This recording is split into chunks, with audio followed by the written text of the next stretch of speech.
Le 7 avril au soir, à moins de 2 heures de son propre ultimatum, Donald Trump annonce une trêve de 14 jours avec l'Iran. Un retournement spectaculaire. Quelques heures auparavant à peine, il promettait d'anéantir une civilisation entière si Téhéran ne cédait pas. Le résultat? L'Iran a dit oui. Mais derrière les sourires de façade, le vice-président américain J.D. Vance évoque déjà en coulisses une trêve extrêmement fragile et pour cause. Sur le terrain, la réalité raconte une toute autre histoire. Pendant que Washington se félicite, Israël déclenche sa plus grande vague de bombardements coordonnés sur le Liban depuis le début du conflit, et des missiles continuent de pleuvoir dans le Golfe bien après l'annonce officielle de la trêve. Aujourd'hui, nous allons décrypter ce qui se dissimule réellement derrière cette annonce. Vous allez comprendre pourquoi ce cessez-le-feu présenté comme une victoire absolue par l'administration Trump est en réalité l'accord le plus ambigu et le plus explosif de l'histoire récente du Moyen-Orient. Et surtout, nous allons aborder ce que personne ne vous dit clairement sur les raisons profondes de sa fragilité. Pour bien saisir l'absurdité de la scène d'aujourd'hui, il faut remonter le temps. Exactement 40 jours en arrière.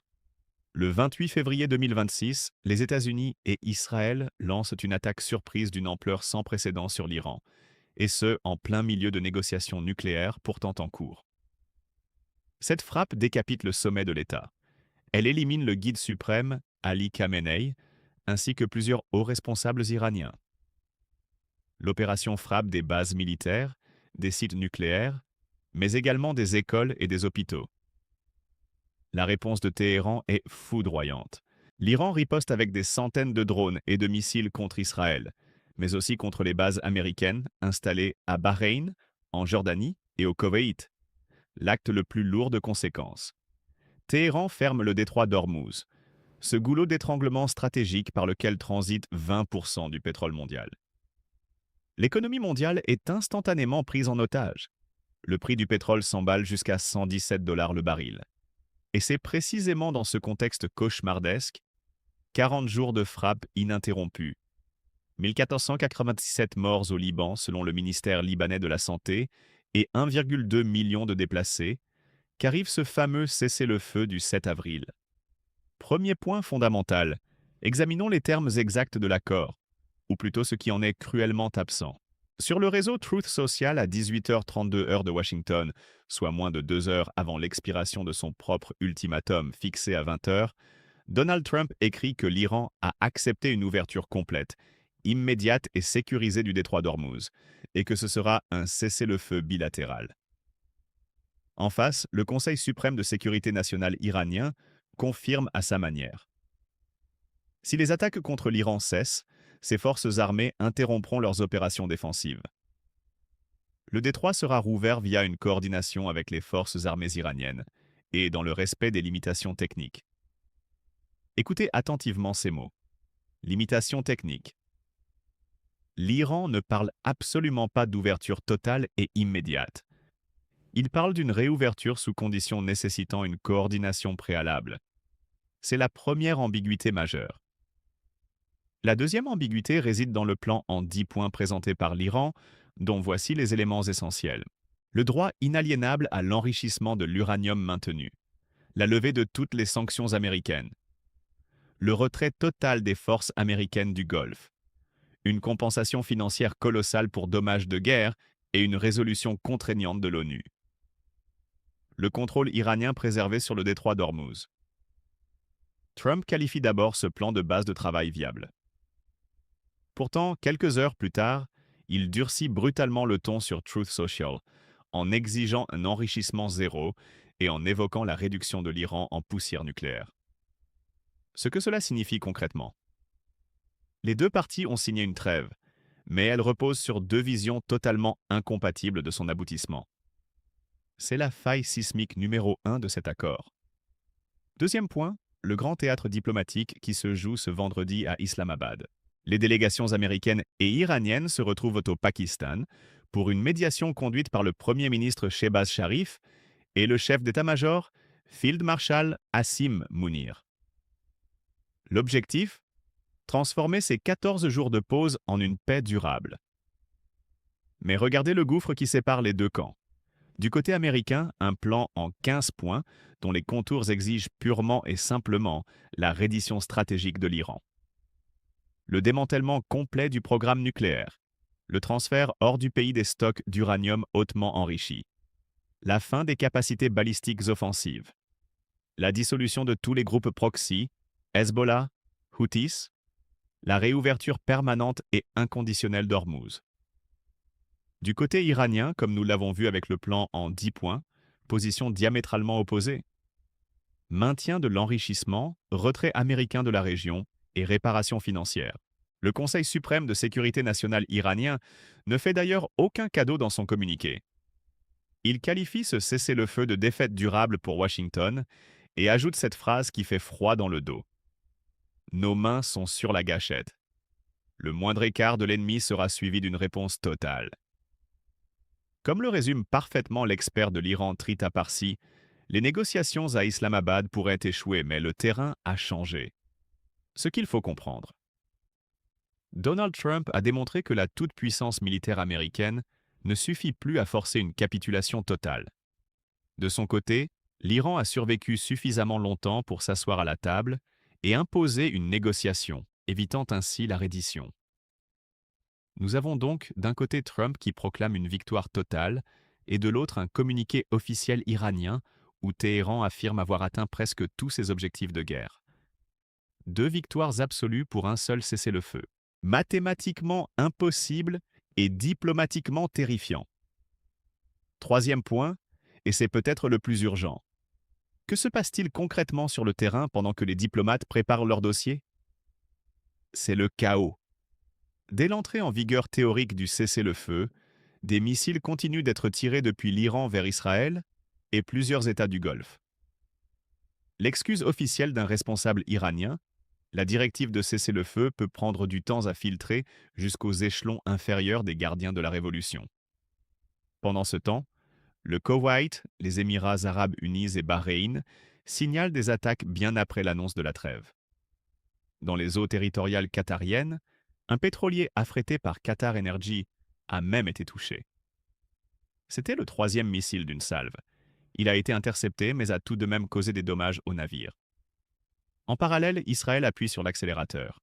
Son armée mène ce qu'elle qualifie elle-même de plus grande vague de frappes sur le Hezbollah depuis le début des combats. Cela inclut de nouveaux ordres d'évacuation pour la banlieue sud de Beyrouth, des bombardements sur la ville de Tyr, sur des ambulanciers affiliés au mouvement et sur de nombreux villages du sud Liban. Pourquoi cette escalade en pleine trêve? Parce que Benjamin Netanyahou affirme explicitement que le cessez-le-feu ne s'applique pas au Liban. C'est une contradiction frontale avec le Premier ministre pakistanais Sharif, qui avait pourtant promis une trêve partout, y compris au Liban.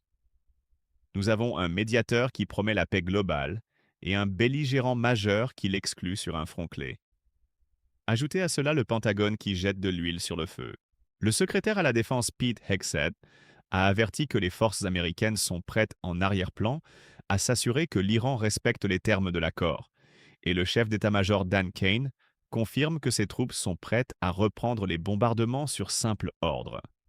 En clair, un seul missile égaré, une seule frappe mal interprétée au Liban, et le bouton rouge est pressé. Ce n'est pas une paix, c'est un bras de fer sous adrénaline. 4e point, éloignons-nous du Moyen-Orient un instant. La scène la plus déterminante de ces dernières 24 heures s'est jouée à New York, au cœur du Conseil de sécurité de l'ONU. Le 7 avril, juste avant l'ultimatum de Trump, le Conseil examinait un projet de résolution explosif porté par Bahreïn et les pays du Golfe. Ce texte visait à autoriser toute coalition à employer tous les moyens nécessaires pour débloquer le détroit d'Ormuz par la force. Sans surprise, la Russie et la Chine ont utilisé leur droit de veto. Mais voici la véritable onde de choc. La France a rejoint le camp du non, s'opposant à cette résolution aux côtés de Moscou et Pékin. Paris avait déjà exprimé de fortes objections durant la rédaction du texte. C'est un moment historique. La France, membre fondateur de l'OTAN, refuse publiquement de cautionner une opération militaire soutenue par les États-Unis, son allié historique, et se retrouve de facto alignée sur les adversaires de Washington. Et ce n'est que la pointe de l'iceberg de la fracture occidentale. La France, l'Espagne et l'Italie ont catégoriquement refusé aux Américains l'autorisation de survoler leur territoire ou d'utiliser leur base pour acheminer du matériel vers la zone de conflit. En retour, Donald Trump a publiquement qualifié l'OTAN de tigre de papier dans une interview au Daily Telegraph. Le secrétaire d'État Marco Rubio sur Fox News a averti que l'Amérique devrait réexaminer fondamentalement son lien avec l'OTAN une fois cette crise terminée. Trump est allé jusqu'à traiter les alliés européens de lâches, promettant de s'en souvenir. C'est dans cette ambiance délétère qu'aujourd'hui même, 8 avril, Trump reçoit à la Maison-Blanche le secrétaire général de l'OTAN, Mark Rutte. La menace d'un retrait pur et simple des États-Unis de l'Alliance atlantique n'a jamais été aussi palpable. Voilà l'angle que les grands réseaux évitent de vous livrer. Le récit dominant d'aujourd'hui, Trump a fait plier l'Iran, est séduisant mais dangereux, car fondamentalement incomplet. Si l'on relie tous les points de cette crise, voici la véritable image qui se dessine. Premièrement, l'Iran a encaissé pendant 40 jours le pilonnage le plus dévastateur qu'il ait connu depuis la guerre Iran-Irak des années 80. Il a perdu son guide suprême, l'élite de son armée et des infrastructures critiques. Et pourtant, Téhéran est parvenu à imposer des pourparlers fondés sur son plan en 10 points, pas sur celui de l'Amérique. Deuxièmement, Donald Trump a plié sur son propre calendrier. Il a accordé 10 jours puis rajouté 20 heures pour finalement accepter 2 semaines de négociations. Et l'accord signé ne garantit ni la fin du programme nucléaire, ni la neutralisation des missiles iraniens, soit les 2 justifications principales de cette guerre. Troisièmement, l'Occident est fracturé. Le vote français à l'ONU est un signal d'alarme stratégique majeur que toutes les capitales européennes auscultent ce matin. Quatrièmement, l'économie mondiale joue à la roulette russe. Aux premières annonces, le pétrole a plongé de 13%, passant de 117 à environ 102 $ le baril. Les contrats à terme sur le S&P 500 ont grimpé de 2%. Les marchés financiers sont euphoriques et parient sur une paix définitive qui n'existe pas encore. Mais attention, si Islamabad échoue, cette bulle d'optimisme explosera, entraînant un effondrement bien plus sévère. La vraie question à se poser aujourd'hui n'est donc pas qui a gagné. La vraie question est combien de temps reste-t-il avant que cette architecture diplomatique précaire ne s'effondre sur nous tous? En résumé, voici l'essentiel à retenir de ce 8 avril 2026. Un cessez-le-feu de 14 jours a été arraché in extremis à moins de 2 heures de l'ultimatum de Trump. Sans date d'effet claire, sans signature solennelle et rempli d'interprétations contradictoires. Les discussions d'Islamabad démarrent d'un vendredi avec des exigences totalement irréconciliables. Enrichissement nucléaire contre zéro, enrichissement. Maintien des forces américaines contre retrait total. Contrôle d'Ormuz contre ouverture sans condition. Sur le front, la guerre fait toujours rage. Israël pilonne le Liban. Des missiles visent bien toujours le Golfe et chaque armée garde le doigt fermement posé sur la gâchette. Sur la scène internationale, le bloc occidental se délite. La France défie Washington à l'ONU. Marco Rubio brandit la menace d'une sortie de l'OTAN et Trump met sous pression Mark Rutte.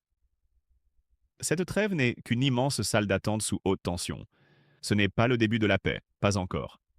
Pensez-vous que ce cessez-le-feu parviendra à tenir ces fameux 14 jours, ou estimez-vous qu'une étincelle, un missile mal calibré, une opération israélienne au Liban ou un blocage total à Islamabad mettra fin à l'illusion avant même vendredi? Je veux lire vos analyses en commentaire. Et si vous souhaitez saisir la profondeur de la crise qui se joue en ce moment à l'ONU entre la France, la Russie, la Chine et les États-Unis, ce sera le cœur de notre prochaine enquête. Abonnez-vous pour être aux premières loges.